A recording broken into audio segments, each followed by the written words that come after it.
corações abertos e com as nossas Bíblias abertas para recebermos a instrução da parte do Senhor. Estamos fazendo a exposição neste Evangelho tão maravilhoso, já são mais de 90 mensagens neste Evangelho, estamos no capítulo 22, e hoje nós iremos falar sobre o pagamento de imposto a César. Eu convido os irmãos a abrir esse texto em Mateus 22, a partir do versículo 15 até o versículo 22, para a nossa edificação.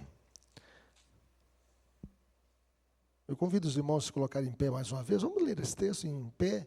Você que está em casa também, acompanhe a leitura com fé e esperança, ou abra a sua Bíblia. Vai aparecer aí também na tela da sua televisão, do seu celular. Que Deus possa estar abençoando a sua vida e a sua família. A questão do tributo diz assim, vamos lê-lo juntos?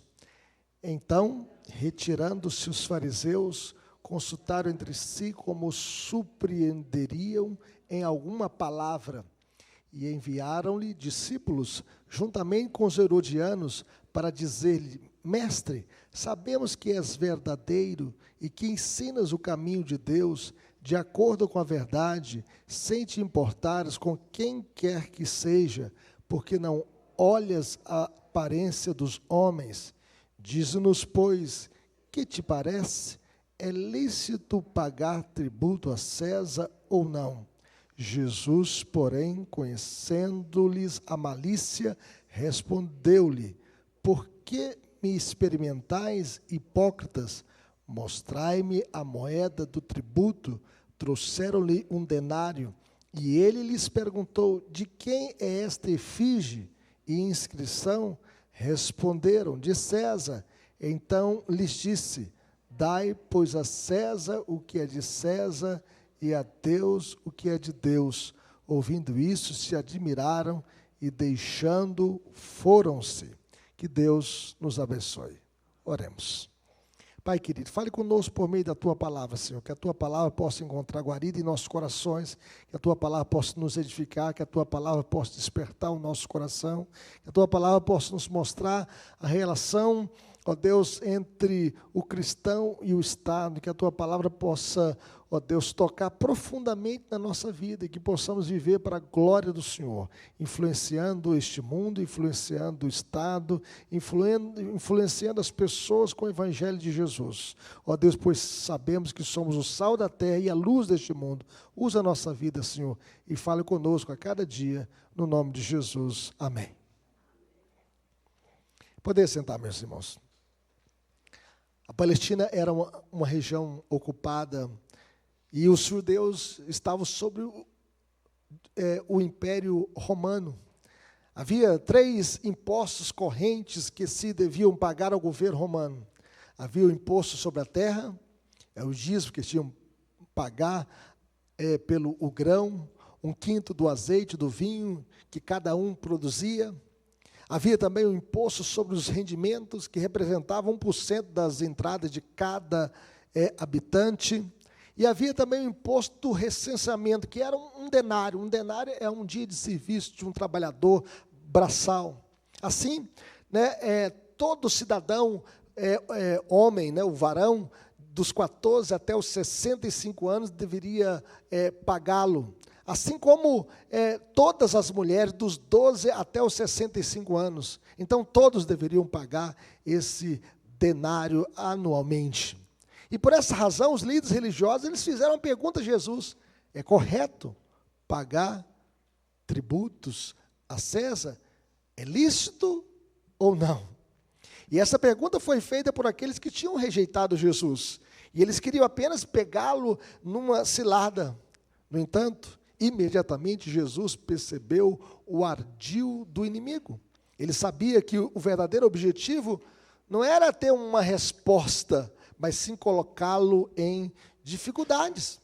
E aqui nós podemos aprender, em primeiro lugar, que os fariseus e herodianos eram adversários políticos, mas se uniram para tramar contra Jesus. Veja o que diz aí o versículo 15. Vamos ler esse versículo todos juntos? Então, retirando-se os fariseus, consultaram entre si como surpreenderiam em alguma palavra. Então, eles queriam pegá-lo em alguma palavra, eles queriam surpreendê-lo, eles queriam armar uma cilada para Jesus. E o texto diz que enviaram-lhe discípulos, juntamente com os herodianos. O Sinédrio, então, os enviou com o objetivo de levar Jesus a dizer, né, algo que pudesse prendê-lo, para que ele pudesse responder criminalmente. Fizeram a CPI composta de discípulos dos fariseus e herodianos para pegar Jesus em alguma palavra. E os fariseus, eles eram um grupo religioso que se opunha à ocupação romana da Palestina. A oposição dos judeus contra o tributo suscitou uma revolta na época de Judas, né, no ano 6 depois de Cristo, ou seja, cerca de 25 anos antes, uma grande revolta contra esses impostos tinha sido suscitada por Judas, um líder galileu, bastante popular, em quem se inspirou o grupo chamado Grupo dos Zelotes, que era um partido extremista naquele tempo, e a gente pode ver uma referência a isso em Atos 5,37. Abra sua Bíblia em Atos 5,37. Vamos ler esse versículo todos juntos?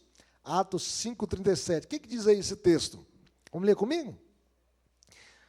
Depois desse, levantou-se Judas, o galileu, nos dias do recenseamento, e levou muitos consigo. Também este pereceu. E todos quantos lhe obedeciam foram dispersos.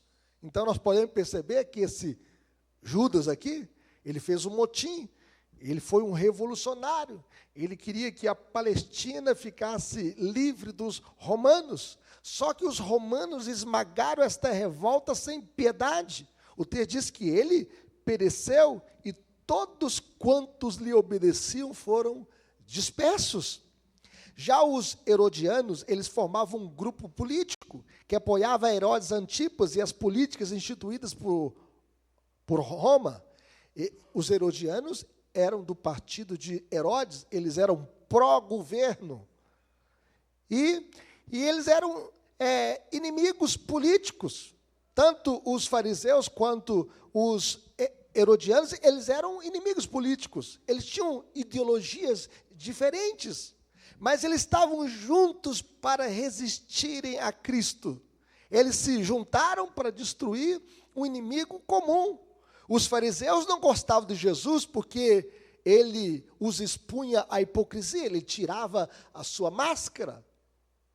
Os herodianos não gostavam de Jesus porque eles consideravam Jesus uma ameaça política, por causa dos seus milagres, dos seus feitos, das suas maravilhas, das multidões que acompanhavam Jesus. E eles não eram aliados, mas estavam unidos com o fim de prender Jesus e matar Jesus. Em Marcos 3,6 está escrito o seguinte: retirando-se os fariseus, conspiraram logo com os herodianos contra ele, em como lhe tirariam a vida. Eles estavam mancomunados, unidos, nesse afã, nesse desejo maligno de prender e matar Jesus.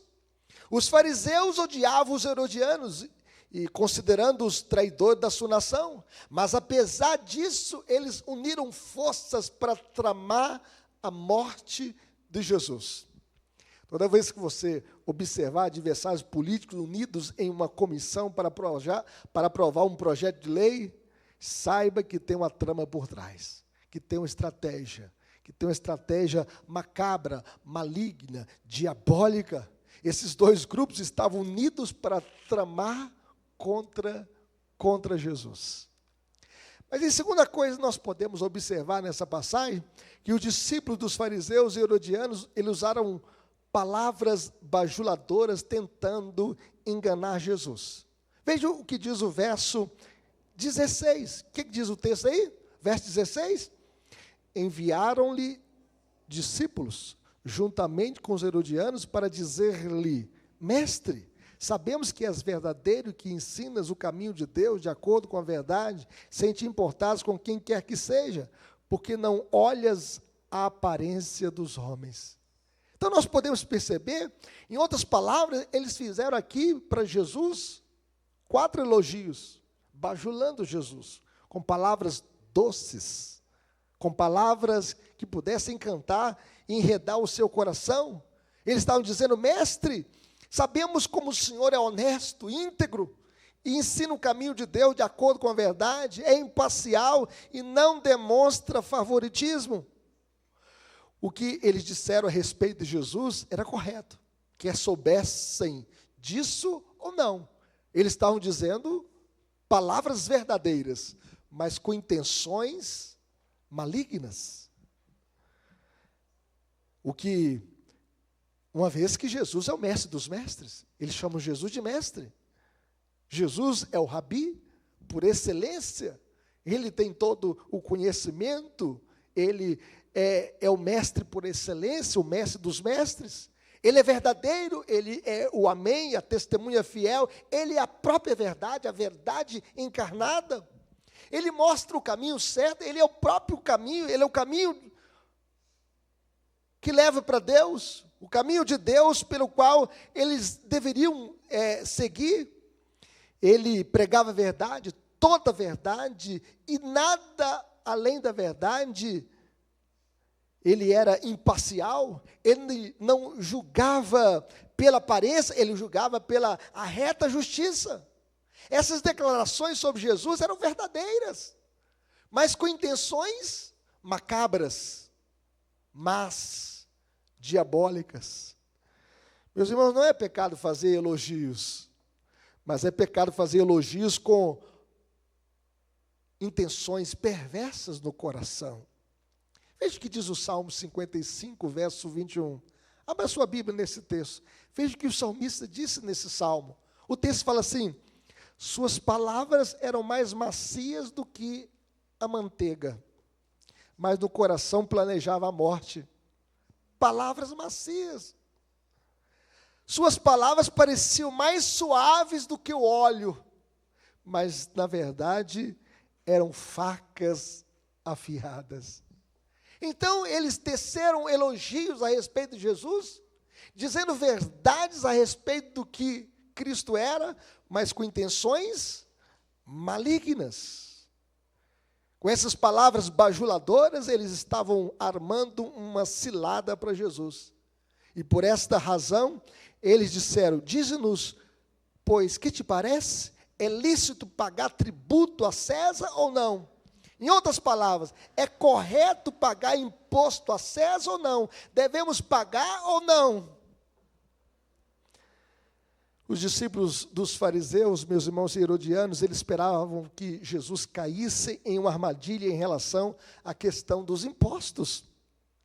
Se Jesus dissesse, é lícito pagar tributo a César, ele era considerado um traidor do povo. Os fariseus diriam que ele estava se opondo a Deus, o único rei que reconheciam. Se Jesus dissesse, não é lícito pagar tributo a César, seria considerado um rebelde contra Roma. Os herodianos, os partidários de Herodes o acusariam de traição e rebelião contra Roma. No entanto, se Jesus usasse o artifício dizendo, olha, eu me conservo calado, se Jesus permanecesse em silêncio, eles o acusariam de ser um covarde que não ousaria dizer o que pensava para que não ofendesse os seus ouvintes. Então, de toda maneira, Jesus estava, para eles, num beco sem saída. Ele tinha que dar uma resposta, sim ou não. E o silêncio também não seria uma resposta. Mas, em terceiro lugar, nós aprendemos, meus irmãos, que Jesus não se deixa enganar com as motivações de seus inquiridores. Veja o que diz aí o verso 18. O que Jesus disse? Verso 18. Jesus, porém, conhecendo-lhes a malícia, respondeu, por que me experimentais, hipócritas? Então, Jesus conhece o nosso coração. A gente, quando vai num lugar, a gente geralmente entra, por exemplo, num shopping, está escrito assim, sorria, você está sendo filmado, né? Mas Jesus, ele coloca a sua câmera dentro do nosso coração. Ele conhece a nossa mente e o nosso coração. Ele nos conhece por dentro e por fora. Em outras palavras, Jesus está dizendo: por que vocês tentam me apanhar numa armadilha? Jesus é onisciente, meus irmãos. Ele conhece o nosso coração. O hipócrita diz uma coisa, mas a sua intenção é outra. Jesus então tira a máscara dos seus opositores, dos herodianos, dos fariseus. O hipócrita finge fazer uma coisa, mas pretende fazer outra. O hipócrita aqui é um ator, um dissimulador. Ele oculta o seu verdadeiro rosto por trás de uma máscara. Mas ninguém consegue enganar Jesus, porque Ele é onisciente, Ele nos conhece, por dentro e por fora. Antes de respondê-los, Jesus então retira suas máscaras da hipocrisia, porque Ele tem uma câmara dentro do coração humano. Ele conhece o coração humano, e Ele conhecia a malícia que estava no coração dos discípulos dos fariseus e dos herodianos. Mas vejam bem, em quarto lugar, meus irmãos, a resposta de Jesus nos faz pensar na relação entre o reino de Deus e o reino dos homens. Veja o que Jesus diz: mostrai-me a moeda do tributo. Trouxeram-lhe um denário, e ele lhes perguntou: de quem é esta efígie? Inscrição. Responderam: de César. Veja bem que Jesus, então, ele não tinha ali um denário no bolso, mas ele pediu a moeda do tributo, que era uma moeda de prata, e uma moeda que trazia uma imagem, a imagem do imperador. Um denário era o pagamento por um dia de trabalho de um homem, de um trabalhador comum. E Jesus pergunta: de quem são a imagem e o título nela gravados? De César, responderam.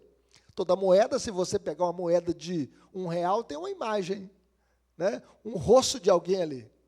E do outro lado tem R$1, mostrando o valor, né? O valor desta moeda. Um denário com a imagem do imperador Tibério, com a inscrição que estava escrita assim: Tibério César Augusto, filho do divino Augusto. Era assim que estava escrito naquela moeda. E no verso da moeda tinha uma inscrição com os seguintes dizeres: Pontifex Maximus, ou seja, o sumo sacerdote. Então lhes disse Jesus: dai, pois, a César o que é de César e a Deus o que é de Deus. Ouvindo isto, se admiraram e deixando foram-se. O que Jesus nos ensina aqui? Primeiro, que nós devemos honrar os governantes. Dai a César o que é de César. Honrar a Deus não implica desonrar o imperador. Se nós desfrutamos dos benefícios de um Estado, nós devemos pagar um preço sobre a forma que de tributos, de impostos, de taxas, como a taxa de lixo, por exemplo. Quem é que fica aqui sem pagar a taxa de lixo? Senão você cai na dívida ativa. Você tem que pagar, né? E assim por diante. Então, para Jesus, os impostos eram uma dívida que os cidadãos tinham para com o governo por serviços prestados. E sobre os tributos, Paulo chega a dizer em Romanos 13, versículos 6 e 7. Por esse motivo também pagais tributos, porque são ministros de Deus, atendendo constantemente a esse serviço, pagar a todos o que lhes é devido, a quem tributo, tributo, a quem imposto, imposto, a quem honra, honra, a quem respeito, respeito. Pagais tributos, porque são ministros de Deus. Veja que Paulo, então, entendendo a nossa relação do cristão com o Estado, ele fala que nós devemos pagar os impostos. Os nossos impostos são usados para quê? Para a construção de pontes. Quando você vai para Pará de Minas, você passa em tanto de pontos, né? E a gente quer asfalto bom, sem buraco. E a gente quer ter acessibilidade. Viadutos, estradas, hospitais, colégios, são pagos com o quê? Com os nossos impostos, com os nossos tributos. São pagos honorários o salário dos médicos, enfermeiros, agentes de saúde que trabalham nas repartições públicas, juízes, policiais, deputados, senadores, governadores, vereadores, presidente, professores, serviçais, agentes de saúde, tudo com impostos. Tributos, meus irmãos, são pagos por lei para custear os gastos indispensáveis do Estado. Até mesmo para suprir as necessidades dos mais carentes, como a Bolsa Família, para socorrer as famílias carentes. Segundo Calvino, meus irmãos, Calvino, ele escreveu as Institutas, e segundo Calvino, é mister que se lembrem aos governantes de que tudo quanto recebe do povo é propriedade pública e não meio de satisfazer prazeres e luxúrias pessoais. Não é para o político esbanjar o dinheiro público, a corrupção, com mensalão, com petrolão, com cuecão, com meião. Os nossos impostos não são para pagar os luxos da esbanja, não são. Devemos orar, meus irmãos, pelos nossos governantes, para que vivamos uma vida tranquila e mansa, como no texto que nós lemos nesta noite. O texto mostra aqui que nós devemos orar pelas nossas autoridades, para que possamos viver num país onde que haja paz na nossa nação. Veja o que diz 1 Timóteo 2, 1 e 2. Vamos ler? O que está escrito? Antes de tudo, exorto que se use a prática de súplicas, orações, intercessões, ações de graças em favor de todos os homens, em favor dos reis e de todos os que se acham investidos em autoridade, para que vivamos vida tranquila e mansa, com toda piedade e respeito. E quando Paulo escreveu esta primeira carta a Timóteo, quem era o imperador da época? Nero, um perseguidor do cristianismo, um perseguidor da fé cristã. Mas apesar dos pesares, Paulo reconhecia que havia um rei dos reis acima de todos os reis, e é por isso que nós devemos orar e suplicar, interceder pelas autoridades, para que o Senhor possa salvar os reis, salvar juízes, e todos aqueles que se acham investidos de autoridade. Para quê? Para que vivamos uma vida tranquila e mansa, com toda piedade e respeito. O Evangelho, meus irmãos, é a arma mais poderosa que Deus usa para transformar o coração dos homens. Não é a penitenciária, não são os regimes totalitários, mas é o Evangelho da graça de Deus que pode mudar o coração humano. Paulo foi um perseguidor da fé cristã. Ele também odiava o cristianismo. Foi um terrorista do século I, que consentiu na morte de Estevão, mas no caminho de Damasco, na Síria, que hoje está sem governo, um país que está acéfalo, porque o seu governante ditador fugiu para Moscou. Mas em Damasco, Paulo conheceu o Evangelho que mudou a sua história. Por isso nós devemos orar pelos governantes, para que eles também conheçam o Evangelho da graça de Deus. Nós vivemos também num país onde nós temos um governo que não teme a Deus, que não ama a Deus, mas nós devemos orar por ele, devemos orar pelas nossas autoridades, devemos orar por uma Suprema Corte que não respeita a Constituição, mas nós devemos orar por os juízes, para que eles conheçam a Cristo, para que eles conheçam o Evangelho. Devemos orar pelo ministro André Mendonça, que é um pastor presbiteriano, para que ele possa fazer uma boa missão como um juiz da Suprema Corte e fazer diferença, assim como Deus colocou Daniel na Babilônia e ele fez diferença num regime totalitário. Nós devemos estar orando, meus irmãos, por nossas autoridades, mas nós devemos honrar também a Deus e lhe obedecer. O texto fala assim: dai a César o que é de César e a Deus o que é de Deus. Vamos dizer isso? Dai a César o que é de César e a Deus o que é de Deus. O cristão é um cidadão de dois mundos, de duas ordens, de dois reinos. Ele tem dupla cidadania. Nós somos cidadãos dos céus, mas também somos cidadãos da terra. E Jesus, ele deixou bem claro que os cristãos têm deveres tanto para com Deus como para com o Estado. Dai a César o que é de César e a Deus o que é de Deus. E Jesus fez uma distinção, então, entre o reino de Deus e o de César. Não podemos dar a César o que não é de César. Dê o seu coração a Deus. Deus deve ter o lugar mais importante no nosso coração. Nós devemos dar a Deus o que lhe é devido. Tanto o nosso tempo, como nossos bens, como os nossos dízimos e ofertas. Nós devemos honrar a Deus fazendo o que lhe agrada. Ninguém dá a honra devida a Deus tentando destruir o Filho amado de Deus. Era o que os herodianos estavam fazendo, era o que os fariseus estavam fazendo. Jesus veio para o que era seu e os seus não receberam. Ele é o verbo que se fez carne, habitou entre nós, cheio de graça e verdade, e vimos a sua glória, glória como do unigênito do Pai. No entanto, eles rejeitaram o eterno Filho de Deus. E depois de um plano brilhante ser frustrado, eles logo fugiram. Ou seja, não seguiram pelo caminho de Deus, rejeitaram o caminho apresentado por Cristo, e Ele era o próprio caminho para Deus, e eles rejeitaram o eterno Filho de Deus. Por isso Jesus diz, dai a Deus o que é de Deus, dai a César o que é de César, e a Deus o que é de Deus. Aplicações finais, meus irmãos, como viveremos?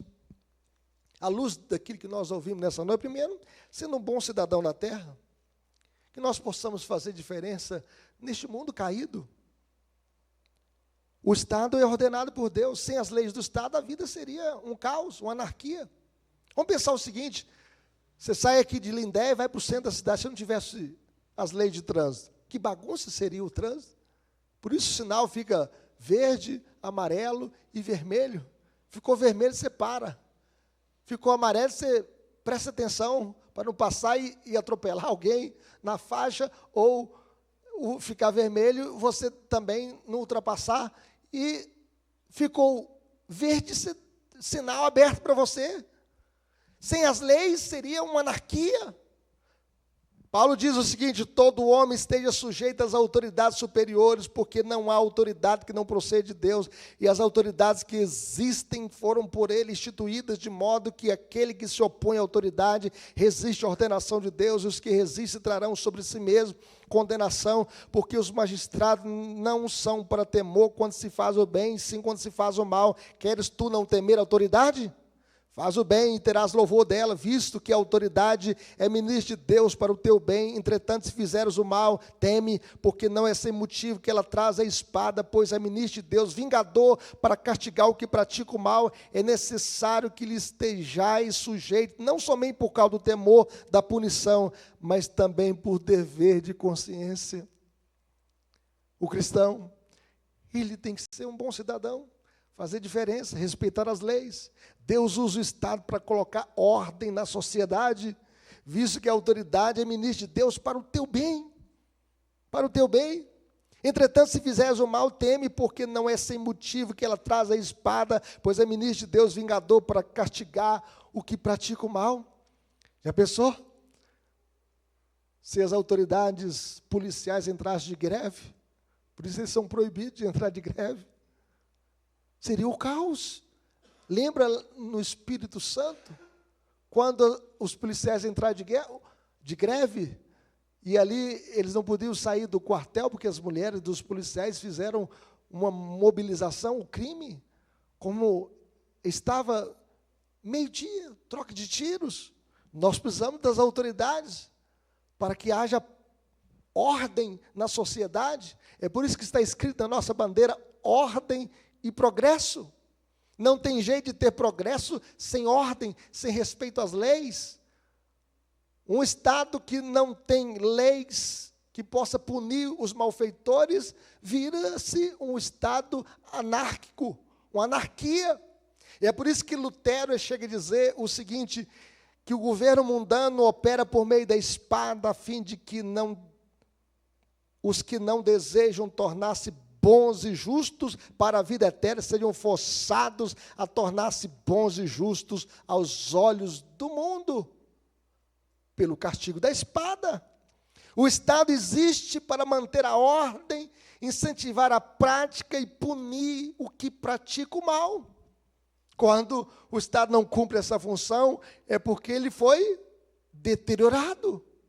É porque ele perdeu a sua funcionalidade. E é por isso que nós devemos orar pelo Brasil, orar pela nossa nação, para que não possa acontecer como na Síria, um país que está acéfalo sem um governante. E é por isso que nós devemos interceder pelo nosso país, para que possamos ter um governo bom e justo. E aqueles que são corruptos sejam presos. E aqueles que são corruptos percam o poder. E por isso nós devemos interceder por nossa nação. E como bons cidadãos, nós devemos prezar pela ordem, pela justiça e pela verdade. Como o Senhor Jesus diz, bem-aventurados que têm fome e sede de justiça. Mas em segundo lugar, meus irmãos, como viveremos? Exercendo o nosso papel profético. O Estado deve ser respeitado e obedecido enquanto sua vontade não colida com a vontade de Deus. O Estado não pode ser demonizado e nem deve ser divinizado. Quando o faraó ordenou que as parteiras hebreias matassem os meninos recém-nascidos, eles recusaram-se a obedecer. Elas recusaram a obedecer. As parteiras temeram a Deus e não fizeram como lhes ordenara o rei do Egito, antes deixaram viver os meninos. Então, vejam bem, se surge uma lei, por exemplo, a Suprema Corte diz que até o 3º mês pode abortar por qualquer motivo. Nós devemos nos rebelar contra essa sentença maldita e dizer que eles estão pecando contra Deus e que nós devemos defender a vida desde a concepção.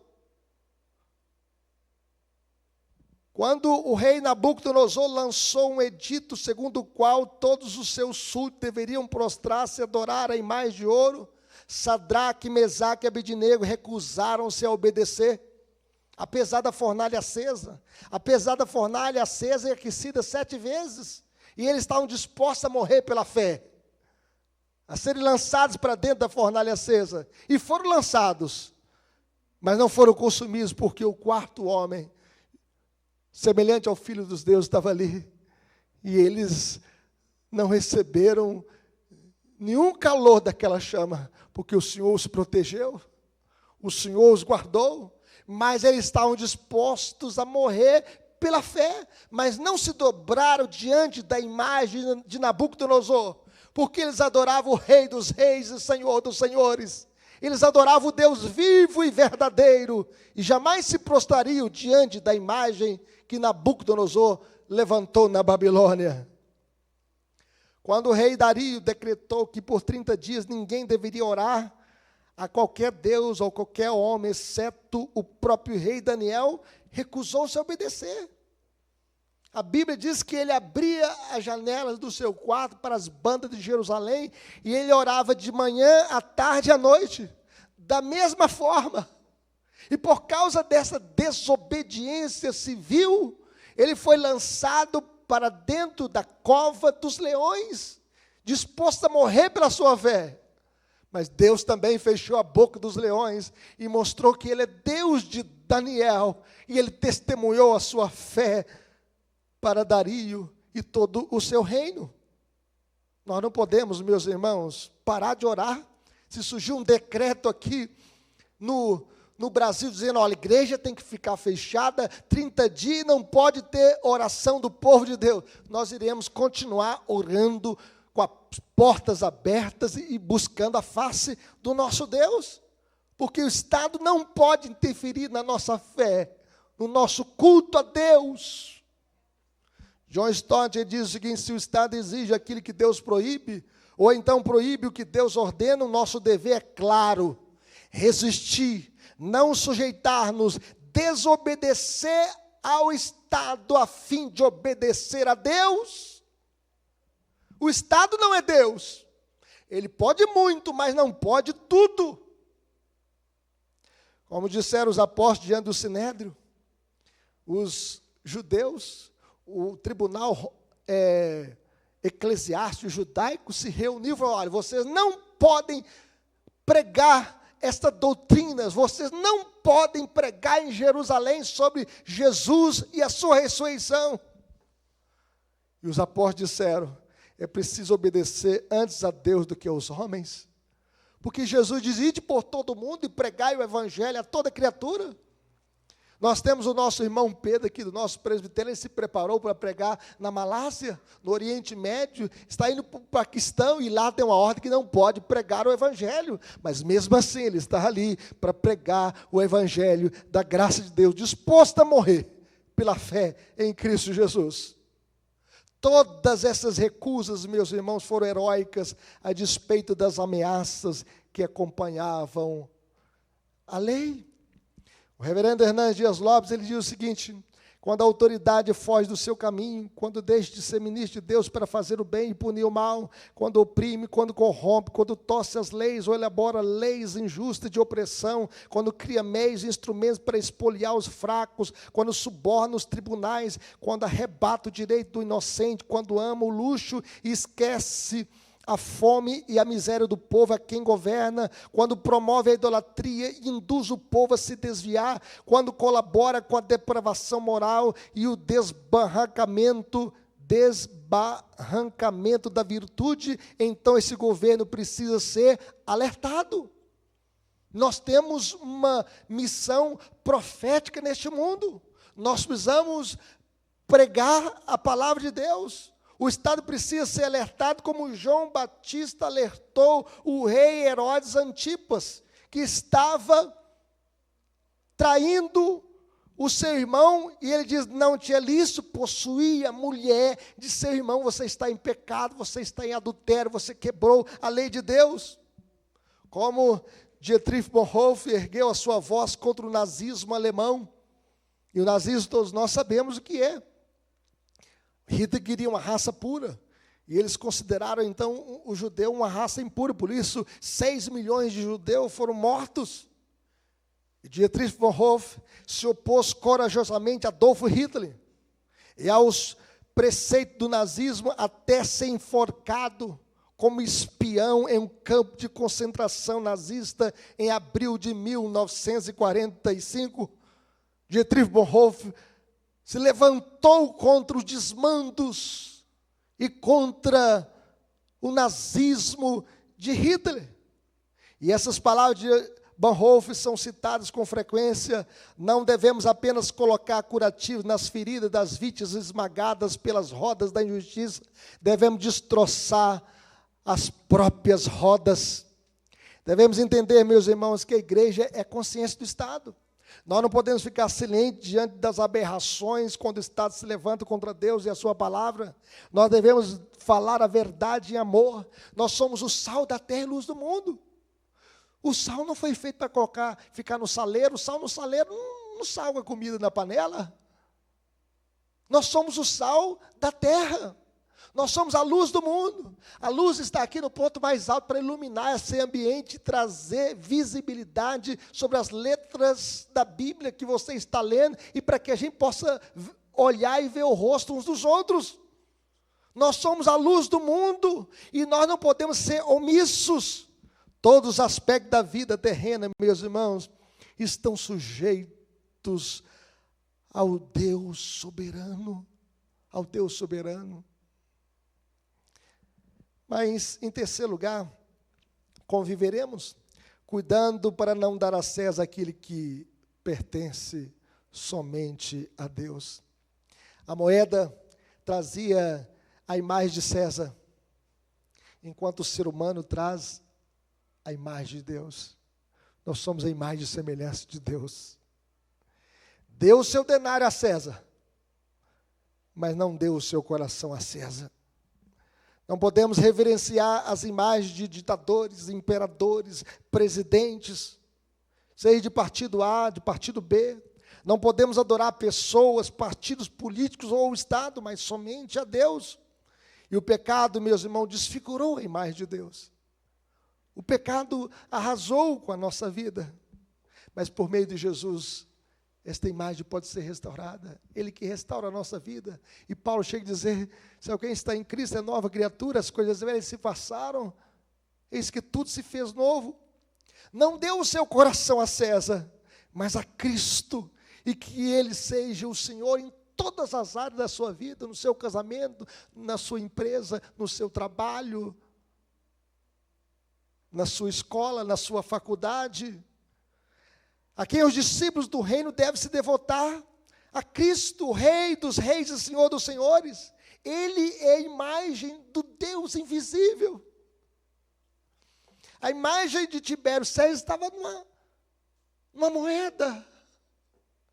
Mas a imagem do Deus invisível tem que estar dentro do nosso coração, mudando o nosso coração, mudando o nosso interior e aperfeiçoando a nossa vida. Só a Cristo nós devemos devotar o nosso coração, não a imagem de Tibério César.